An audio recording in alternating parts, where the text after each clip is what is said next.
வணக்கம். தமிழகத்துல அரசு மற்றும் தனியார் துறைகளில் பணிபுரியும் தாய்மார்களுக்கான வீடியோ இது.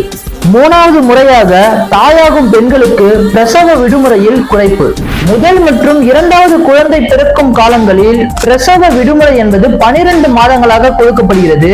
ஆனா 3வது முறையாக பிறக்கும் குழந்தைகளுக்கு பிரசவ விடுமுறை வெறும் 12 வாரங்கள் மட்டுமே, அதாவது 3 மாதங்கள் மட்டுமே கொடுக்கப்படும் அப்படின்னு அரசாணை ஒன்று வெளியானது. இந்த அரசாணையை எதிர்த்து தொடரப்பட்ட வழக்கை உயர்நீதிமன்றம் விசாரித்தது. உயர்நீதிமன்ற நீதிபதிகள் இந்த ஒரு அரசாணையை ஏற்க மறுத்திருக்காங்க. அதே சமயத்துல இந்த ஒரு அரசாணை செல்லாது அப்படின்னு தீர்ப்பு அளிச்சிருக்காங்க. நீதிபதிகள் என்ன சொல்றாங்கன்னாக்கா, முதல் 2 குழந்தை பிறக்கும் பொழுது அந்த பிரசவத்தின் பொழுது ஒரு பெண் அனுபவிக்கிற அதே வழியை தான் 3வது குழந்தை பிறக்கும் பொழுதும் அனுபவிக்கிறாங்கன்னு சொல்றாங்க. அப்படி இருக்கும் பொழுது விடுமுறையில் மட்டும் ஏன் பாகுபாடு? அதே சமயத்துல தாய்மை என்பது எல்லா குழந்தைகளுக்கும் ஒண்ணுதான் அப்படின்னு சொல்றாங்க.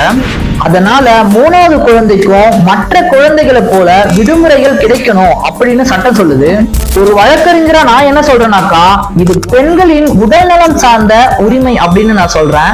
இந்த தீர்ப்பை நீங்க எப்படி பாக்குறீங்க அப்படின்னு உங்களுடைய கருத்துக்களை சொல்லிடுங்க. அதே சமயத்துல இந்த மாதிரியான சட்ட ரீதியான விஷயங்களை தெரிஞ்சுக்கிறதுக்கு என்ன நீங்க ஃபாலோ பண்ணிக்கோங்க. I stand for people rights. Thank you.